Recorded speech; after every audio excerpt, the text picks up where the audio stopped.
Hawkeye episode 1 and 2। कहानी की शुरुआत एक फ्लैशबैक सीन से हुई। 2012 न्यूयॉर्क सिटी। नन्ही केट बिशप उसके करोड़पति पेरेंट्स डेरेक और एलिना के साथ रह रही थी कि तभी अचानक वहां पर चितावरी एलियंस का हमला हुआ। एक एलियन धमाके में बने होल से सीधा केट की ओर चला आ रहा था, बट हॉकाई ने उसे रोक लिया। केट हॉकाई की बैडएस आर्चरी को देखकर काफी इंप्रेस हो गई। इस हादसे में केट और एलिना तो बच गए, बट उसके पापा मारे गए। क्लिंट की बहादुरी से इंस्पायर होकर केट ने डिसाइड किया कि वो भी आर्चरी में महारत हासिल कर लेगी, ताकि फ्यूचर में अगर एलियंस वापस आ गए तो ये अपनी फैमिली की रक्षा कर सके। प्रेजेंट टाइम में अडल्ट केट बिशप अपने आर्चरी स्किल से दोस्तों को इंप्रेस करने छत के ऊपर चढ़ गई, ताकि वह सामने क्लॉक टावर में लटकी बेल को तीर मारकर बजा सके। दूसरे ही ट्राई में बुल्स आई मारकर केट ने घंटी बजा दी, बट ऐसा करते ही वो एंटीक बेल टावर या क्लॉक टावर तबाह हो गया। घर वापस आते ही केट को उसकी मम्मी से काफी डांट पड़ी। केट उनके घर में एलिनर के पार्टनर जैक को देखकर थोड़ा हैरान हो गई। फिर ये सारे मिलकर एक चैरिटी डिनर पार्टी अटेंड करने चले गए। गाला डिनर में केट गाउन की बजाय बैड एस ब्लैक टक्सीडो पहनकर गई। Statement piece. सारे ही केट के इस चॉइस से खुश नहीं थे। इसी पार्टी के दौरान जैक के अंकल आर्मंड III ने केट को बताया कि एलिनर और जैक हाल ही में एंगेज्ड हुए हैं और जल्दी शादी भी करने वाले हैं। यह सुनते ही मानो केट को माइनर पैनिक अटैक आ गया। केट थोड़ी ताजी हवा लेने बाहर चली गई, जहां उसने पहली बार इस एक आंख वाले स्ट्रीट डॉग को देखा। अपने आप को थोड़ा शांत करके केट वापस होटल चली गई, जहां उसने चुपके से देखा कि आर्मंड III उसकी मम्मी को धमकियां दे रहा था। इस बात की और तह तक जाने केट आर्मंड का पीछा करते हुए होटल के वाइन सेलर में पहुंच गई, जहां पर ब्लैक मार्केट का ऑक्शन चला था। सरप्राइजिंगली आर्मंड के साथ साथ जैक भी सीक्रेट ऑक्शन को अटेंड कर रहा था। उस ऑक्शन में रोनिन की तलवार और कॉस्ट्यूम नीलामी के लिए आ गए।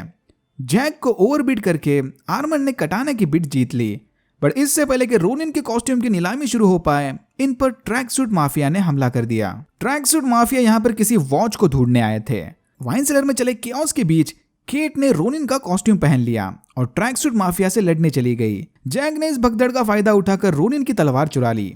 चुराए हुए सामान में एक गुंडे को वो वॉच मिल गई, पर तभी उस एक आंख वाले डॉगी ने इस पर हमला कर दिया। डॉग को बचाने की खातिर केट ने बाहर सड़क पर जाकर खुलेआम ट्रैक सूट माफिया से पंगा ले लिया। उस डॉग को अपने अपार्टमेंट में छोड़कर केट आर्मंड से मिलने उसके घर चली गई। ये लोग इतने सेल्फ ऑब्सेस्ड हैं कि इवन टॉफी पर भी अपने नाम के लेबल्स छापते हैं। केट के यहाँ पहुंचने से पहले ही किसी ने आर्मंड का तलवार से मर्डर कर दिया था।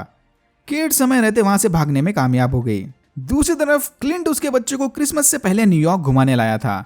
जब ये सारे Rogers the musical show attend करने चले गए, तब स्टेज पर नताशा के कैरेक्टर को देखकर क्लिंट को पैनिक अटैक्स आने लगे। क्लिंट की इस कंडीशन को देखकर सारे वापस होटल चले गए। यहाँ हमें एक और बात पता चली कि क्लिंट को अब सुनने के लिए हियरिंग एड मशीन लगानी पड़ती है। होटल पहुंचते ही क्लिंट ने न्यूज पर देखा कि कोई नौसिखिया रोनिन का कॉस्ट्यूम पहनकर ट्रैक सूट माफिया से लड़ रहा था। न्यूज रिपोर्टर को लगता है कि शायद बरसों बाद अंडरवर्ल्ड से लड़ने वाला उनका विजिलेंटी यानी रोनिन वापस आ गया। ट्रैक सूट माफिया ने केट का पीछा करते हुए उसे ढूंढ लिया। केट ने इनसे लड़ने की पूरी कोशिश की, बट कम एक्सपीरियंस के कारण ट्रैक सूट माफिया इस पर भारी पड़ने लगे। तभी वहां पर क्लिंट ने आकर माफिया के गुंडों को हरा दिया और इस फेक रोनिन को लेकर पास की गली में घुस गया। क्लिंट ये देखकर हैरान रह गया कि इस रोनिन के मास्क के पीछे एक छोटी लड़की है, और केट उसके बचपन के रोल मॉडल हॉकाई को अपने सामने देखकर शॉक हो गई। एक दूसरे को ऑकवर्डली हाई हेलो बोलने के बाद दोनों केट के अपार्टमेंट चले गए। केट उसके फैन गर्ल वाले इमोशंस को कंट्रोल नहीं कर पा रही थी। इसने क्लिंट को बताया कि वो उसका फेवरेट एवेंजर है, और इसी से इंस्पायर होकर केट ने आर्चरी में महारत हासिल कर ली। केट चाहती है कि क्लिंट उसके बो पर ऑटोग्राफ दे दे, बट वो सब बाद में। पहले क्लिंट को यह जानना था कि केट को ये रोनिन का कॉस्ट्यूम कहां से मिला। फिर केट ने इसे ब्लैक मार्केट ऑक्शन और आर्मंड के मर्डर वाली स्टोरी बता दी। ट्रैक सूट माफिया केट को ट्रैक करते हुए उसके अपार्टमेंट के नीचे पहुंच गए। एंट्री गेट के बजर पर केट का पूरा नाम लिखा था, यानी अब ट्रैक सूट माफिया को रोनिन की रियल आइडेंटिटी पता चल गई, केट बिशप। नीचे से ट्रैक सूट माफिया इनके ऊपर मोलोटोव कॉकटेल्स फेंक रहे थे। देखते ही देखते केट के अपार्टमेंट में आग लग गई, बट समय रहते क्लिंट और केट उस डॉग को लेकर वहां से भाग गए।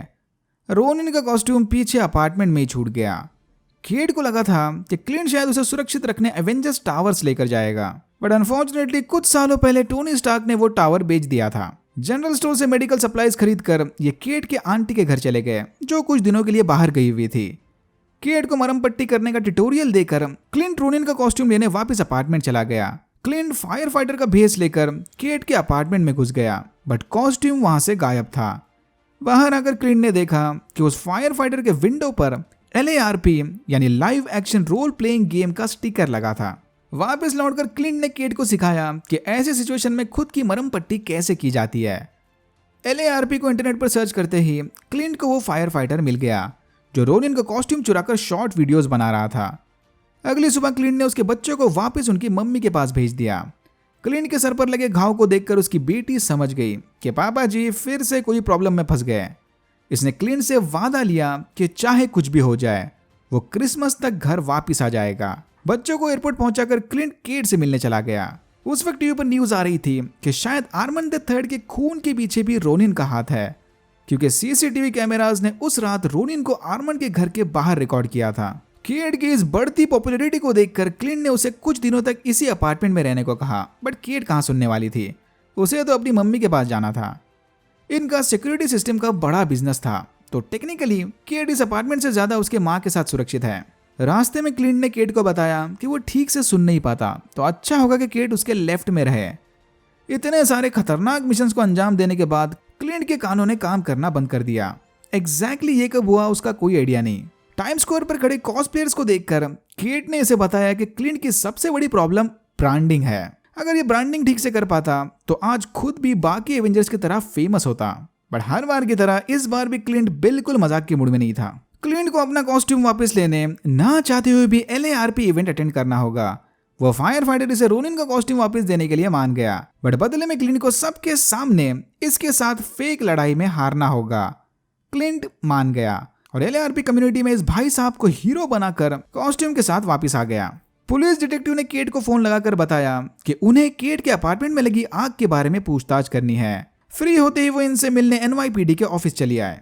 घर में जैक और एलिनर के साथ चले डिनर के दौरान केट ने जैक को फेंसिंग यानी तलवारबाजी के लिए चैलेंज किया। एलिनर के मना करने के बावजूद भी जैक इससे लड़ने के लिए तैयार हो गया।